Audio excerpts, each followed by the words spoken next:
co-facilitating this call with Molly tonight. Before we get started, I'm going to do a quick tech check-in. We currently have everyone but our speakers muted, but you can use the chat box to communicate any questions or comments you have. We have the dope Jen Armstrong managing the chat box, and she'll respond to you if you have any tech problems or general questions during the call. And if you'd like to be unmuted or have something to address, you can raise your hand by clicking participants, and a button should appear that says raise hand. And if you're joining us by the phone tonight, you can just dial *9 on your phone to raise and lower your hand. Cool, so I'm really excited for this call tonight. We have folks joining from Virginia, Philadelphia, Minneapolis. Please feel free to introduce yourself in the chat box and share where you're from and what you're interested in researching. We're really excited to have all of you joining us tonight. We have quite a few goals for this evening. One of which is to begin brainstorming how power research can really inform creative action, organizing, and movement building at the local and national level. So we're hoping that all of you leave this clear with free and public online power research tools, including littlesys.org, the Federal Elections Commission database, which can help you identify major Trump donors in your region, and also Google. So we're excited to have you all navigate these sites in a really strategic way so that you're gleaning the most important information for your specific organizing needs. So let's go ahead and take a quick look at our agenda for tonight. First, we're going to be covering a little bit about what LittleSys is, why we're doing this now, and what our Map the Power project is. We'll be exploring why it's important to map Trump's key collaborators in your specific city in this moment. We'll have Molly, who's based in Philadelphia, share with us a guide to Philly's Trump collaborators, which was a really dope project that came out of a research collective there.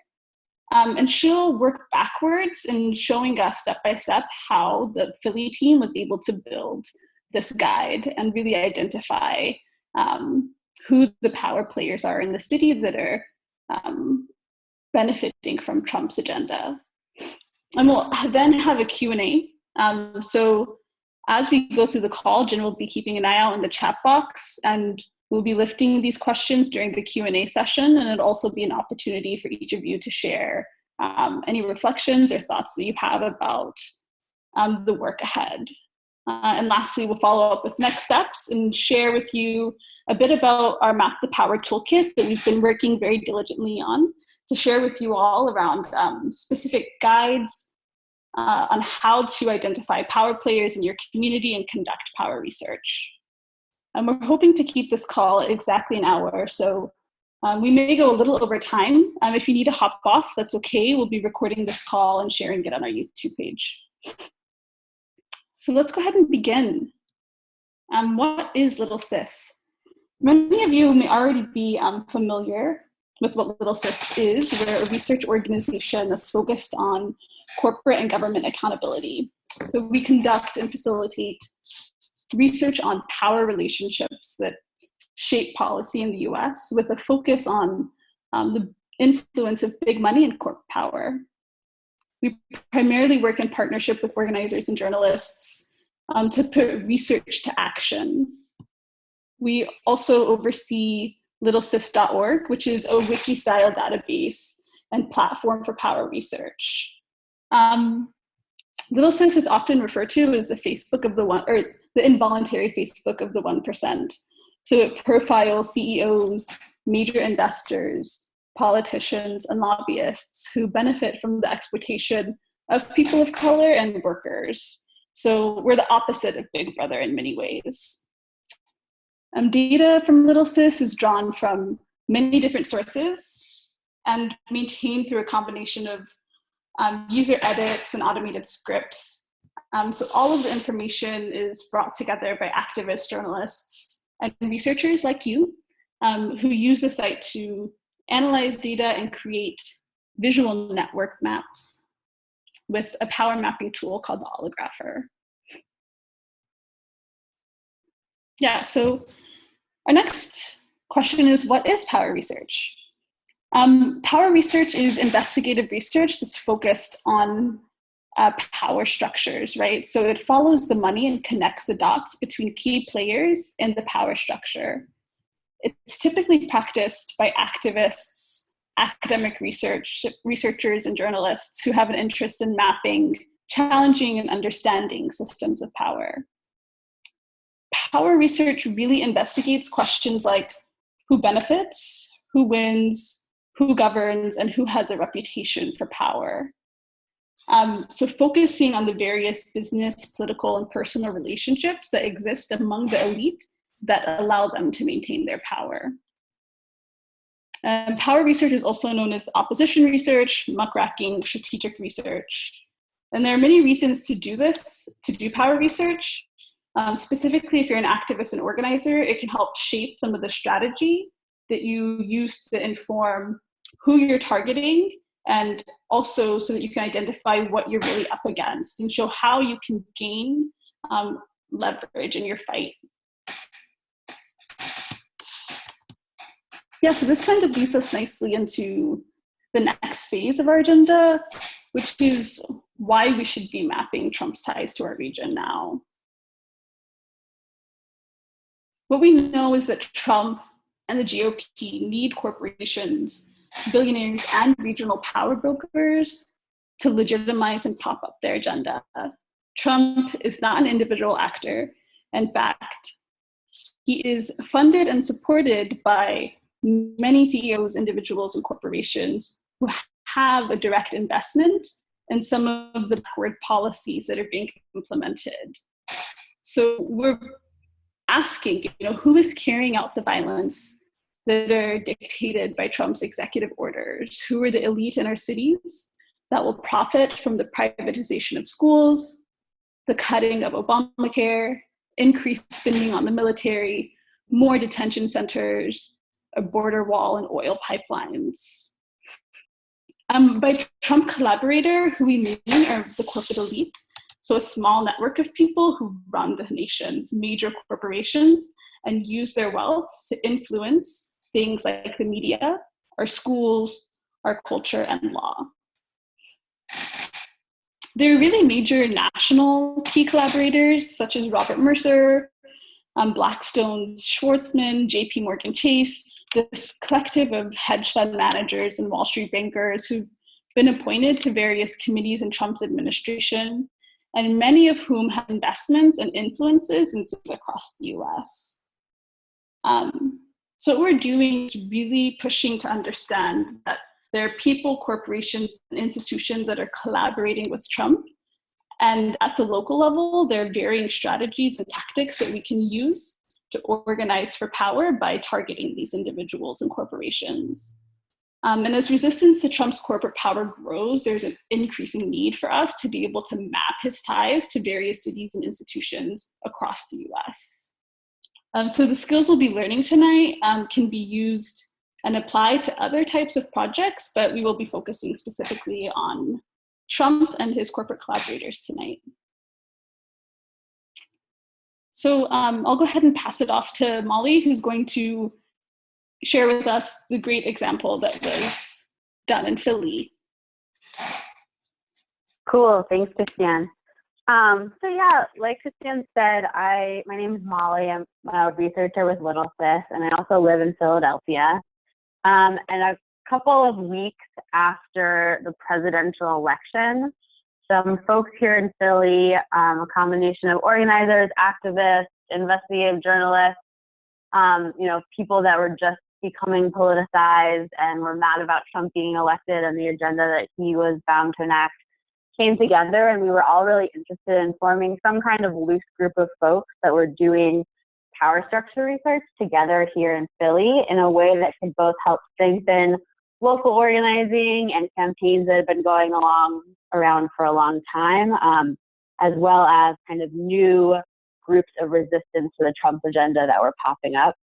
And so one of the first projects we decided to do was put together this guide to Philadelphia's Trump collaborators. You can see some pictures of who those folks ended up being right here.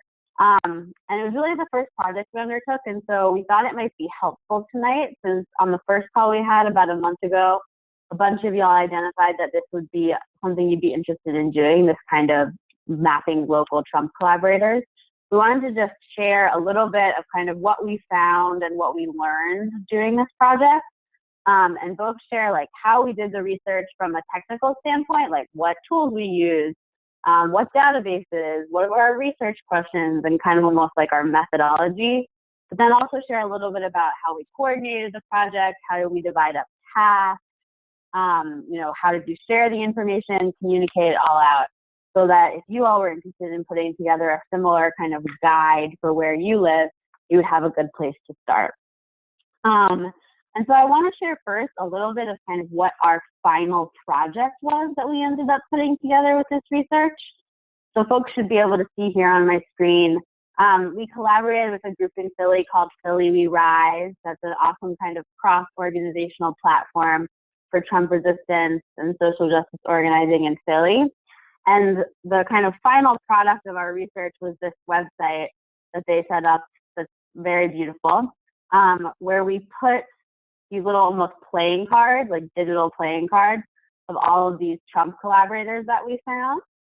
And then you could click on them and find more. So for example, we have the CEO of Comcast right here, which is a key Fortune 500 company, very powerful and influential in Philly, that we have on our list because they donated $250,000 to Trump's inauguration committee. And then you can click his little profile, read more about who he is, why Comcast is on our list. And then we have some additional maps that we made using Little Sis that kind of tell the story of their connections. And I'll show folks a little bit more about that. So in the process, we kind of like defined what a Trump collaborator was pretty broadly and found ourselves with an interesting cast of characters. So like I said, everything from Comcast for donating $250,000 to Trump's inaugural committee, to some more local folks, like this guy, Bruce Toll down here, is a big Philadelphia real estate developer who's really influential here in South New Jersey, is known, and he's a member of Mar-a-Lago, Trump's social club, and was quoted in the newspaper as saying he's been unofficially giving Trump advice on his infrastructure plan while down in Florida. So those types of folks, we have people that are actually going to work for the White House from Philly. So this guy here, James Schultz, who works at Cousin O'Connor, which is like an enormous corporate law firm in Philly, works for all the big corporations. He was a top-ranking partner there who now has gone to work in the Trump White House legal team. And then we had folks like Joshua Harris, who's a private equity Wall Street billionaire who owns the Philadelphia 76ers, our basketball team here, and started meeting with Trump pretty soon after he was elected to talk about his infrastructure privatizing plan, and his firm, Apollo Management, stands to make billions and billions of dollars off of that. So this is a little bit of what we put together. We also have, of course, Jared Kushner down here, who we learned owns a big kind of gentrifying development property called the Piazza here in Philly. Over the course of doing this research, we figured that out. And so we kind of put it all here in this public set so that people, organizers, activists could refer back to it, could learn a little bit more about who these people are. And then the idea is that this will be somewhat of a living document that we can add information to, that if these people somehow disavow Trump and the Trump agenda, we can take them off, et cetera, et cetera. So that's a little bit about what we kind of put together, but I thought it might be useful to then work backwards and share with folks how we got to this point and kind of what it took to do this work. So the first thing we did, like I said, is in a couple weeks after the election, we came together as a group. There were about 15 of us who were, just came to a first meeting at a space here in Philly. And we just brainstormed a bunch of ideas for research projects we might be interested in doing. And so it ranged from, this idea of investigating Trump collaborators to investigating real estate developers' ties in Philly, what key real estate developers have ties with city council members, et cetera, et cetera. And you know, wanting to investigate Comcast deeper because we know they're a big player here, and their effect on the city. And then we eventually formed some working groups around the projects that folks were the most interested in. And one of those was this Trump Collaborators idea, in part because it seemed like a pretty manageable project, and was also very timely because at that point, you know, there were a lot of marches happening around Trump, a lot of which were going to kind of the same places every day. And we thought if we could kind of add some more creative targets to the mix, that would help local organizers here. And we decided that we would put this project together in time for May Day. So it was about a month and a half before May Day when we first came together, and we thought that was a good timeline because, again, we knew there'd be a lot of creative direct action happening. There's a call for strikes happening, and we thought it would be a good kind of project to roll out a few days before May Day to help identify these corporate collaborators. So, you know, after we came together as a team, our next step was really identifying who our targets were, who were these Trump collaborators in our region. And we had a little bit of a sense of who those people were. Like, you know, we knew someone in our group had heard that maybe Jared Kushner owned part of the Piazza, so we kind of knew that, but we didn't really have a particular list. So the first thing we really started doing is just read our local newspaper, the Philadelphia Inquirer. And at that point, they, like a lot of newspapers around the country, were reporting a lot on kind of local connections to Trump and his administration. And so we set up just like a Google group, and anytime anyone saw a newspaper article or something online that mentioned someone who was tied to Trump in Philly, we would just send it around to folks. And then I'll show people a little bit more about this later, but we used Little Sis to create a list where just anytime we saw a name that we thought was interesting that might be a collaborator, we put it on a list. So we had this kind of running, living document. So we did a little newspaper reading. We just asked people, organizers we knew, people who had lived in Philly for a long time, kind of what they were hearing. That's how, again, we found out about that original Jared Kushner connection, because it wasn't like particularly widely reported, although it had been reported like 5 years ago and people have forgotten by now, and Jared Kushner wasn't really on anyone's radar then. And then we also reviewed some lists of Trump's donors and advisors. And again, I'll show you guys more about how we did that later. So from there, we kind of created this list that ended up being about 15 folks. I'll show you guys the list on Little Sis here. So here we had our list of Trump collaborators that we were adding. We would just add their name and profile on Little Sis and a brief description of why we thought they should be on our list of Trump collaborators. So we had this list of folks.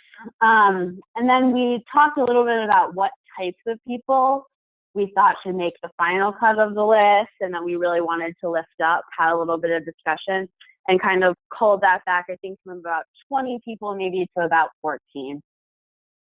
And then from there, we had everyone that was on our team of researchers take 1 to 3 of those people to look into a little bit more, and start mapping their networks.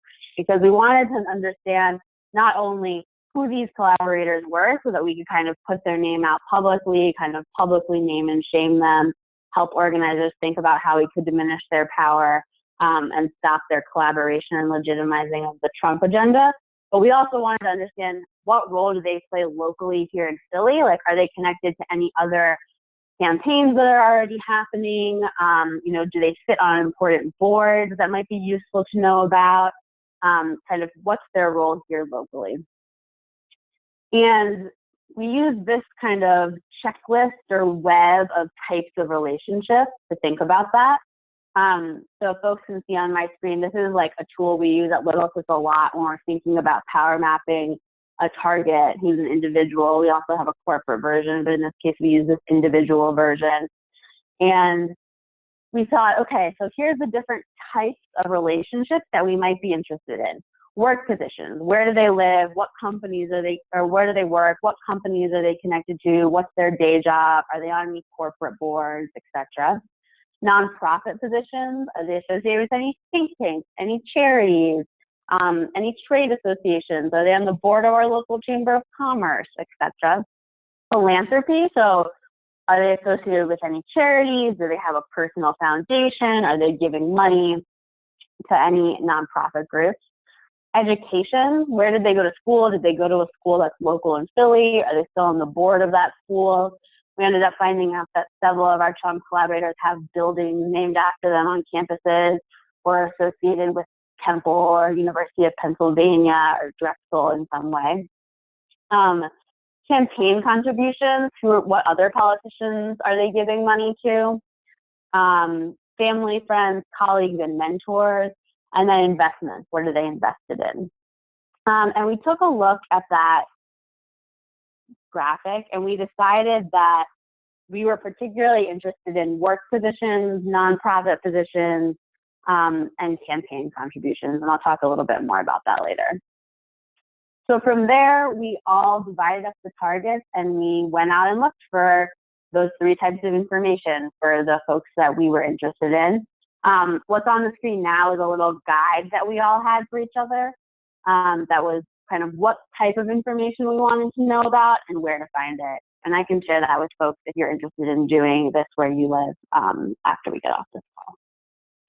The other piece I should say we were interested in was their office location, because one of the things we wanted this set of data to be used for was if people wanted to do direct actions at various Trump collaborator offices around the city, that they would know where those are. So we took these little templates and we started doing the research. We did it kind of individually and together. So we had a couple of like pizza parties where we just like ordered pizza and hung out and did the research together, which made it go a lot faster and made it much more fun and easy.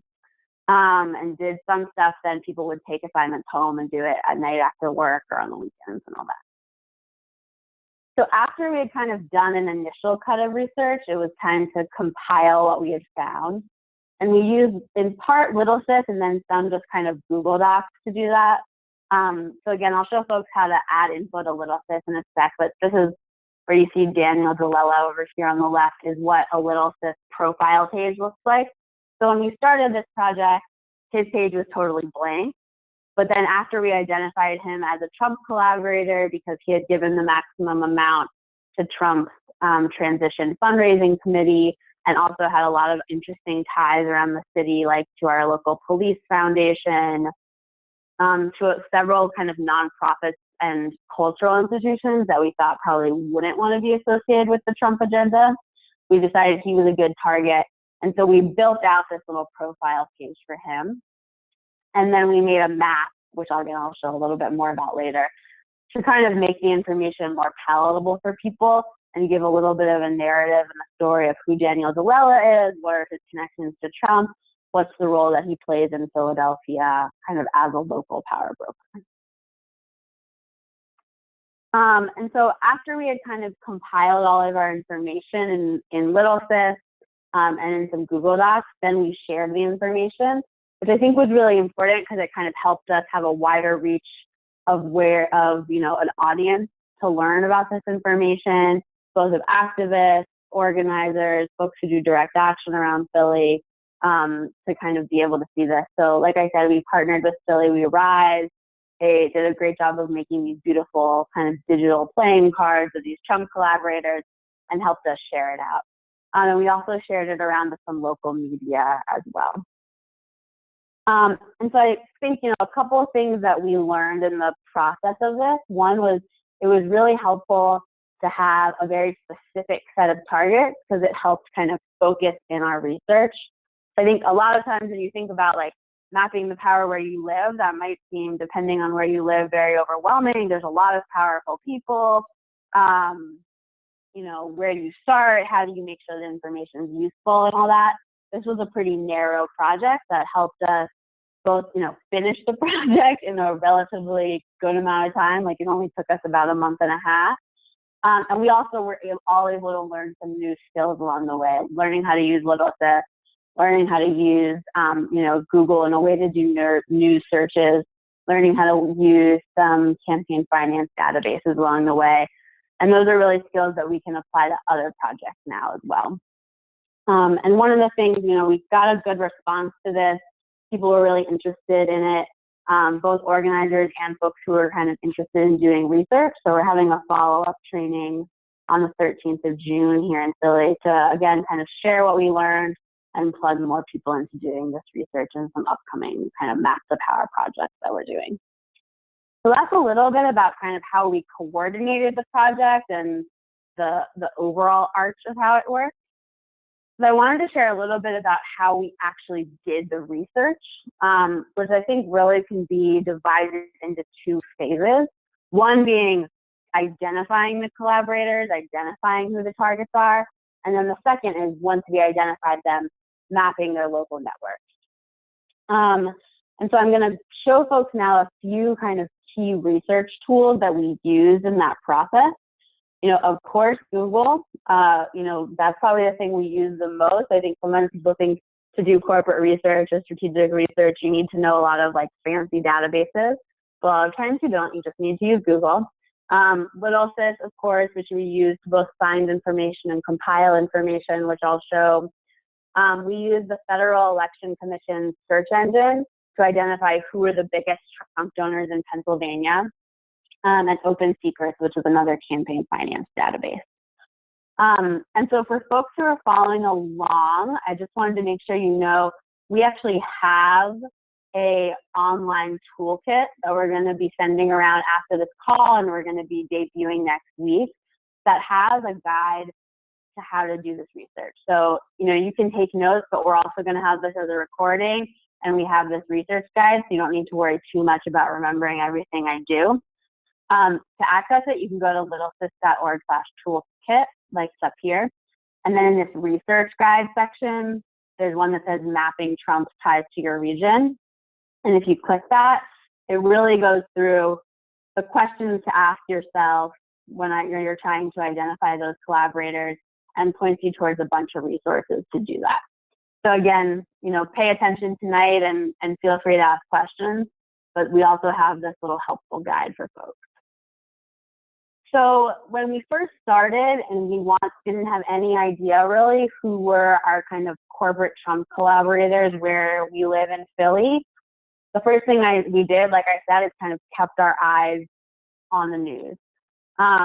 And, you know, did some also Googling just of our local newspaper to see what they were reporting about people who had ties to Trump.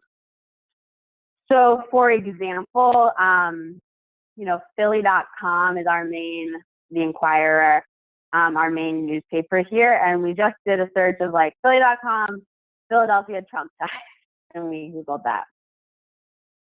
And you can see here, the first thing that comes up is this article entitled "Sixers Owner, Energy Specialist Are Latest Trump Advisors with Philly Ties."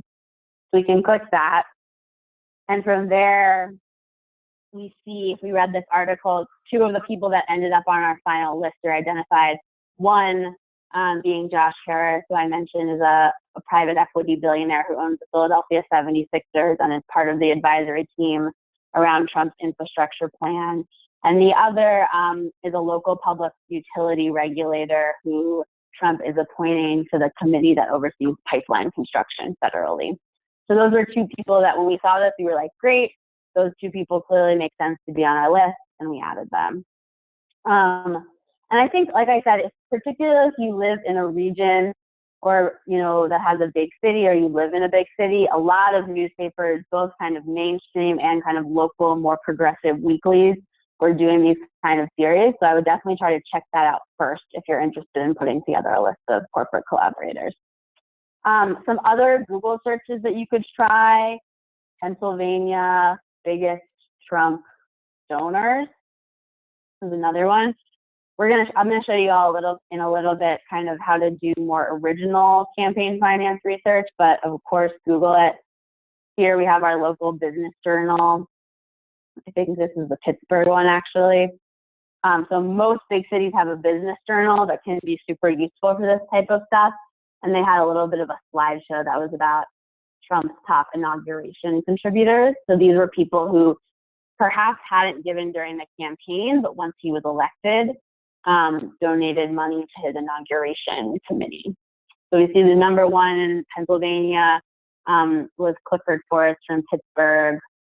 And then Comcast our local Fortune 500 company, Big Time Power Broker, was number 2 with $250,000 contributed.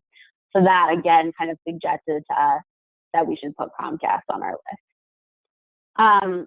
Kind of another good Google search to do is just Philadelphia CEOs Trump. And there's a couple of things that come up here. So one is that a local, pretty big nonprofit here in Philly CEO has been criticized for sitting with Trump as part of an advisory and meeting with him. And then there was this other article that was interesting that we found that was once wary CEOs now eager for Trump's agenda. And if we click that, I think there are probably articles like this in a lot of places that is kind of reporting on this phenomenon that a lot of more mainstream Fortune 500 big corporations during the election weren't coming out and supporting Trump. Their CEOs weren't really donating a lot of money to his campaign or really at all. And then once he was elected and they all realized that his agenda would be really useful to their bottom line and to their profits, they kind of got on the Trump train and started giving a lot of money. And this article is about highlighting several local, really powerful CEOs from companies like Aramark, Comcast, and Campbell Soup that are part of a group called the Business Roundtable, which is a big kind of CEO nonprofit lobbying group that the head of JP Morgan Chase is really hoping to turn into a lobbying powerhouse in the Trump era. And has submitted a bunch of requests to the administration, including like lower taxes for corporations, of course, massive rollbacks to the Affordable Care Act, massive rollbacks on climate regulation, kind of everything that we've seen happening over the past month can be directly tied back to some piece of like these corporations' agendas. So we also added a bunch of those CEOs to our list. The other thing that we were interested in doing is kind of checking and seeing what other individuals and companies were giving large amounts of money to the various Trump fundraising vehicles, as well as were maybe sitting on his advisory councils.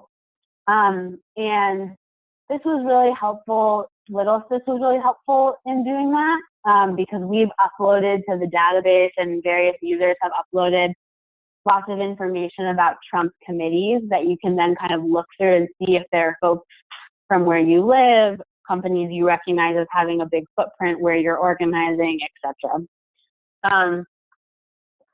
So if you go to littlesis.org, which you'll see here, this is what the dashboard of Little Sis looks like. And if you haven't signed up before, there'll be a button up here that says sign up, and you can go in and sign up. And then once you make an account, free to make an account, and you're taken to this dashboard.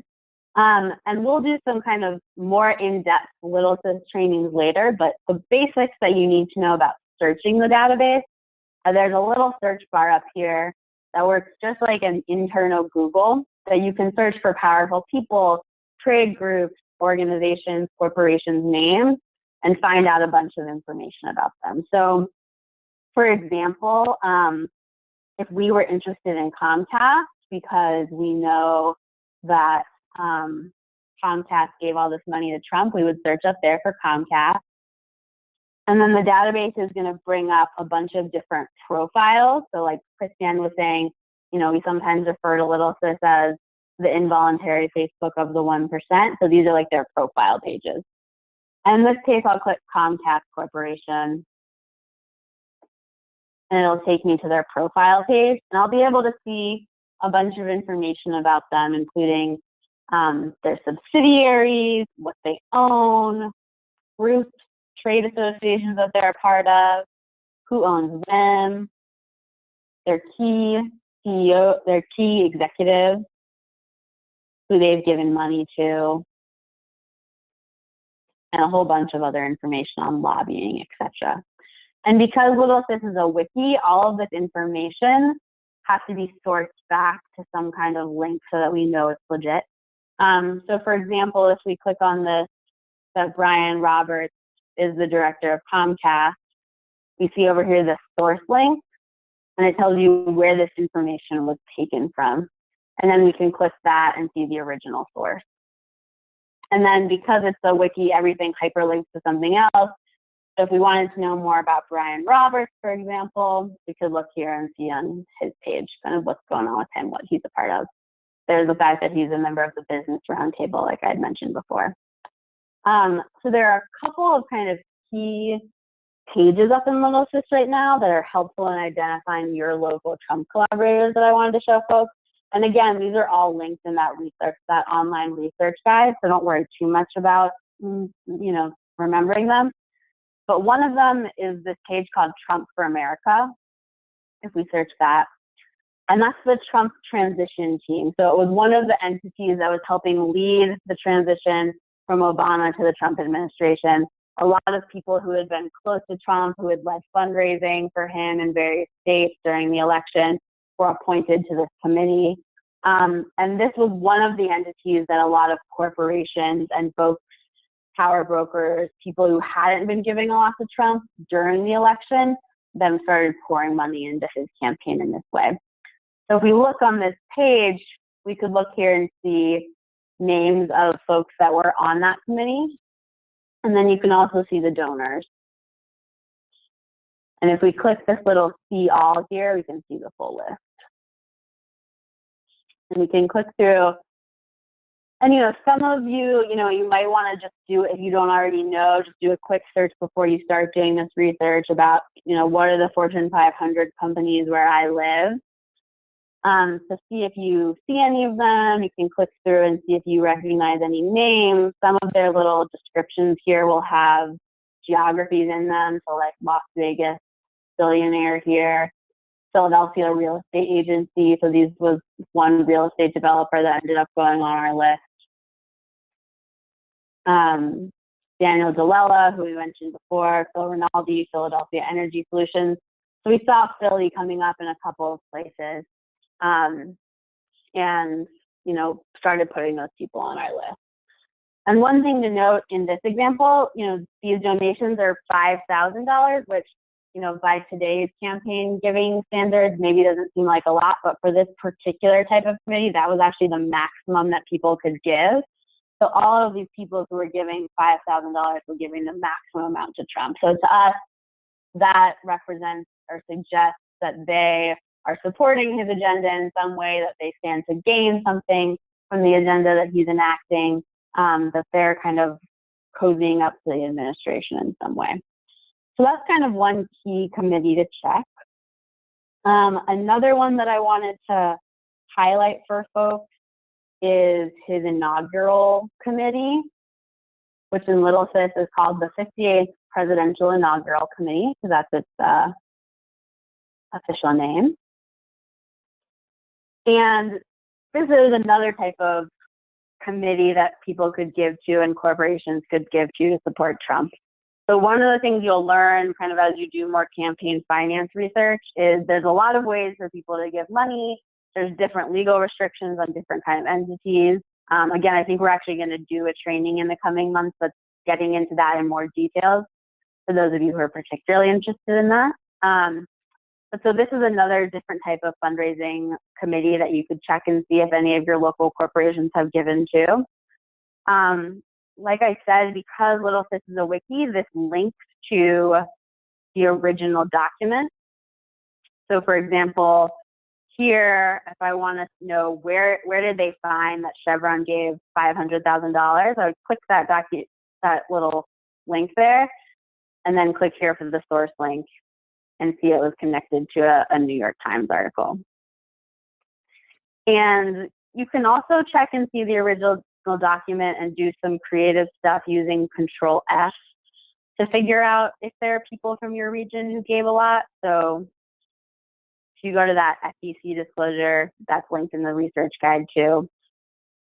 This is actually the original PDF that shows all of the contributions to this big inaugural committee. So it'll take a second to load because it's a pretty big document.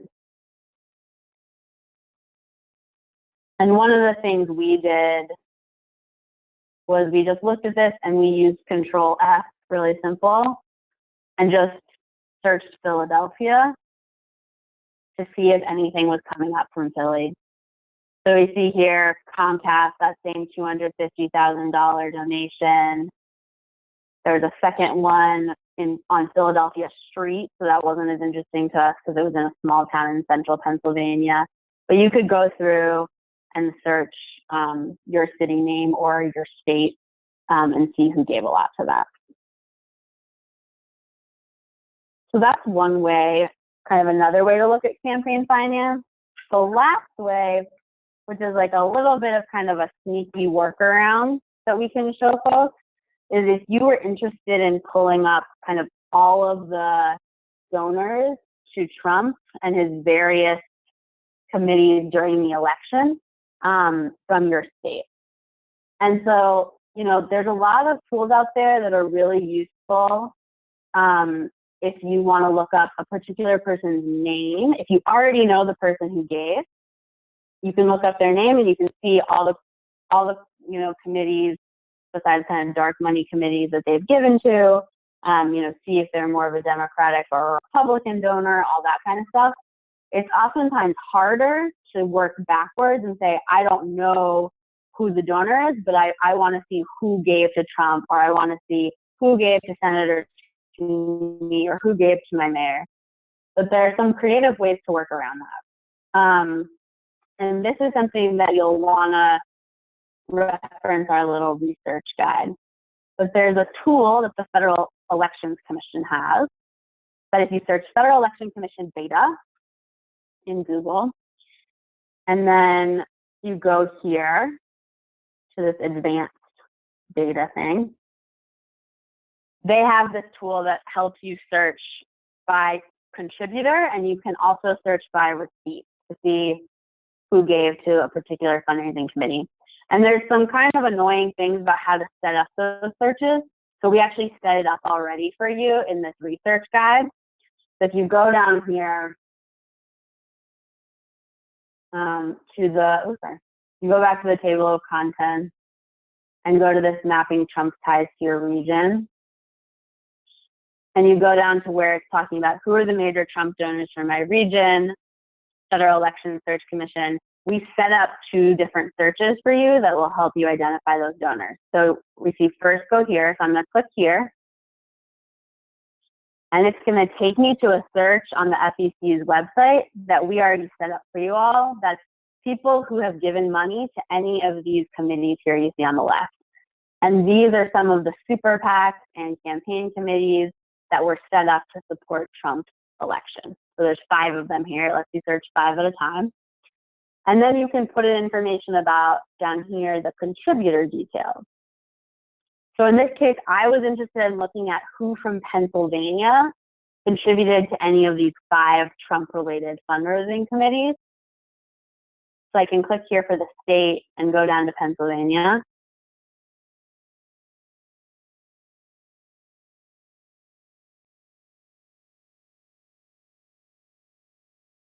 And it'll load up a list of those people. And I want to know the biggest one, so I'm going to sort it by amount.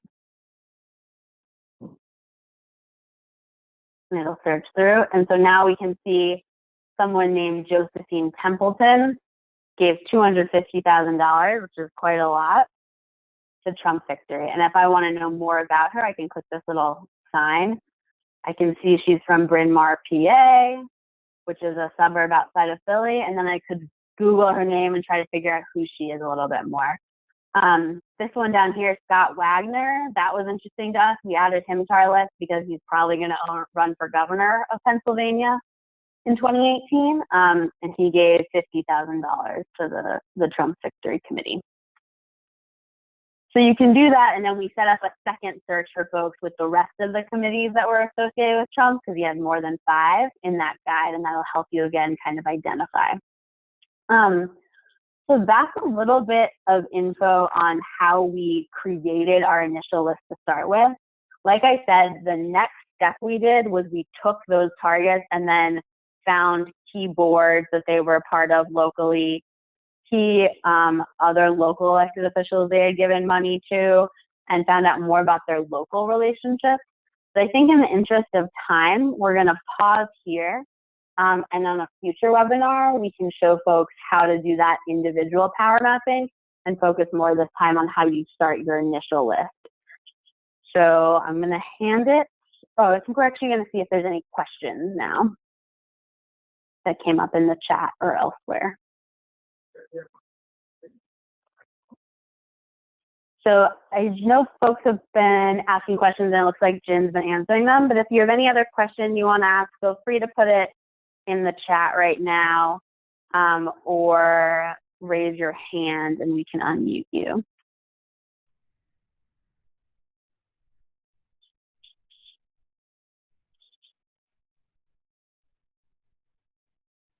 Cool.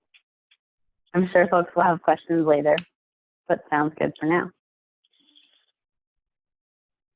So Christiane is going to share a little bit more about the toolkit that I started showing you all, and then we'll share some other additional steps. Oh, actually, we're going to do a poll first. Sorry, folks. So we want to be able to support you all if you are interested in doing this type of research for where you live. And so we're going to do a quick poll to see what you all need and what you might be interested in doing.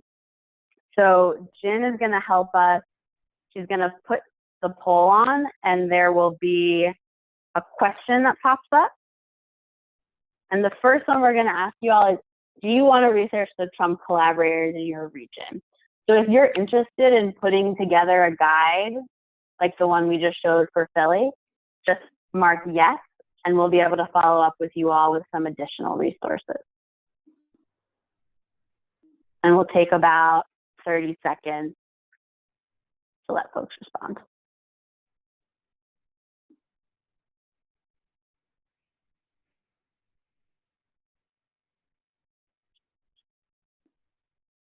Cool. So now there's a second question that's going to pop up.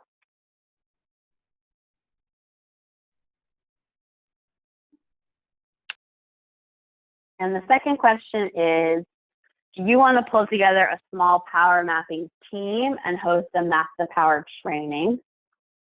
Either focus on researching local Trump collaborators or a different project you're interested in.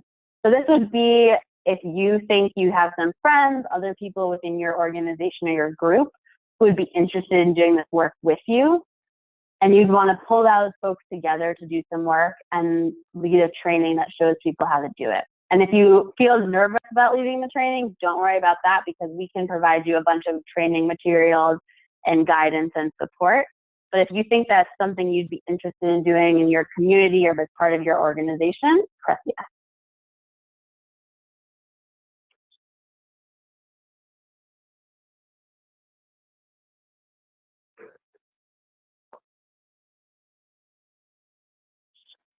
Cool.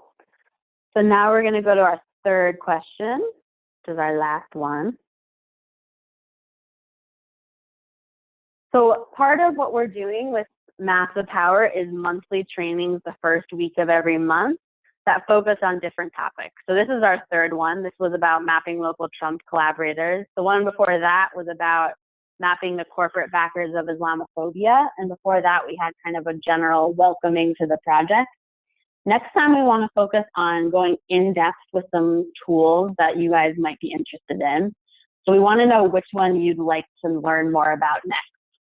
And there's a couple options. So one is if you'd be interested in a training on reading and interpreting corporate filings from the Securities and Exchange Commission.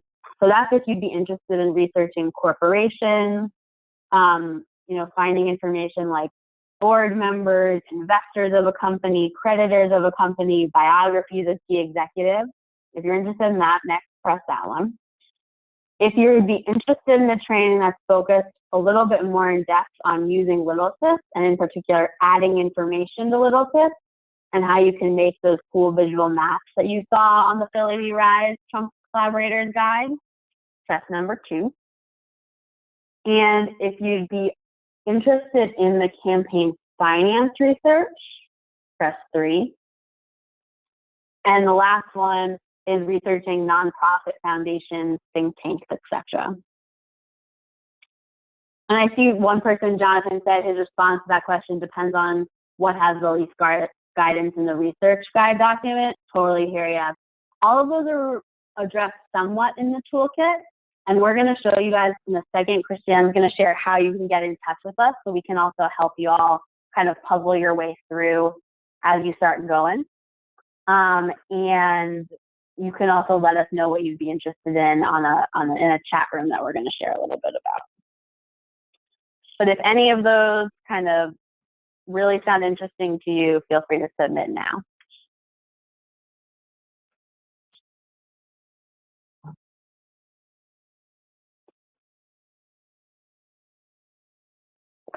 Cool.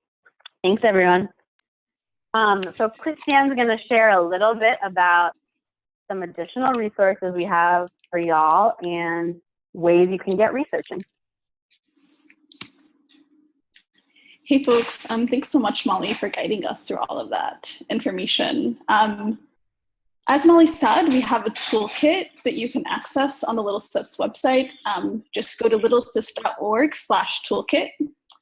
And what the toolkit is designed to do is to really provide folks with the tools to conduct power research, develop a research pod, or a crew of folks that have the skills to investigate local corporate bodies and organize against them.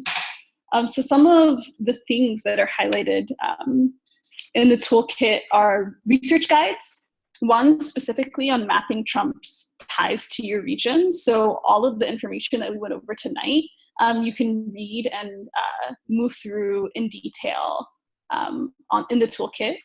We also have 2 other research guides, one on power mapping corporations and other organizations, and another on power mapping individuals. So you can use this toolkit as a starting point for organizing around a common target with your neighbors and friends, or to strengthen the work of your organization. Yeah, and so the link is accessible now, and over the course of the next 2 weeks, as we continue to do our monthly webinars, some of the webinars will be centered around our research guide so that we can move through them collectively. But otherwise, I really hope that the research toolkit is something that benefits and supplements the organizing that you're doing in your community. If you have any questions about the toolkit or anything else with Map the Power, feel free to email myself or Molly. And Molly's email specifically is molly@littlesis.org.